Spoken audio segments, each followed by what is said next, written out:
বন্ধুরা এই যে রাস্তাটি দেখছেন বন্ধুরা, এই রাস্তাটি 20 ফুটের পিচের রাস্তা এটি। এই যে দেখছেন বন্ধুরা এই রাস্তাটি, একটু রাস্তাটির আশেপাশে আপনাদের দেখিয়ে দেবো। এই দেখছেন বন্ধুরা বাড়িঘর দেখছেন, খুব সুন্দরই ভদ্র পরিবেশ, খুব সুন্দর একটি লোকেশনের মধ্যেই 3 কাঠা জায়গা আছে বন্ধুরা। বন্ধুরা এই যে জায়গাটির উপর যেতে গেলে এই 8 ফুটের রাস্তাটা আমাকে ব্যবহার করতে হবে। এটা কমন প্যাসেজ রাস্তা এটা। এই যে দেখছেন বন্ধুরা, ভিডিওটি স্কিপ না করে সম্পূর্ণভাবে দেখতে থাকুন বন্ধুরা। জায়গাটির বিষয়ে সব কিছুই বলে দেবো। জায়গাটির কাগজপত্র সব কিছুই খুব সুন্দর করে ভাবে করা, সার্চিং করে আমার দেখায় আছে বন্ধুরা।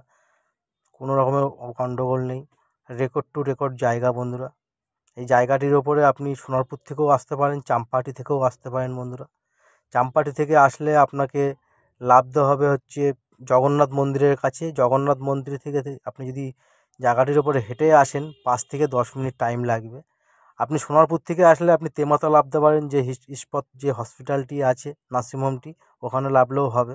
ওখান থেকে আপনি টোটো বা অটোয় করেও জায়গাটির উপরে আসা যাবে বন্ধুরা। বন্ধুরা তার আগে দেখুন জায়গাটি আপনাদের দেখিয়ে দিই একটু ভালো করে। এই যে পাঁচিলের এখান থেকেই 3 কাঠা জায়গা বন্ধু।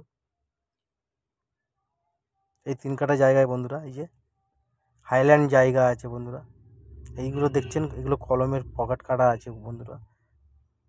এই যে আশেপাশে দেখছেন বন্ধুরা, ঘনবসতির মধ্যে সম্পূর্ণ হিন্দু পরিবেশের মধ্যে বন্ধুরা 3 কাঠা জায়গা আছে বন্ধুরা। 3 কাঠা জায়গার দাম 15 লাখ টাকা দাম আছে বন্ধুরা।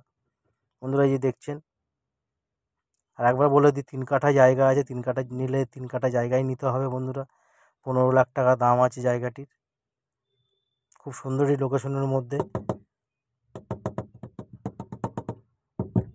এই যে দেখছেন বন্ধুরা, এই জায়গাটির কথা বলছি।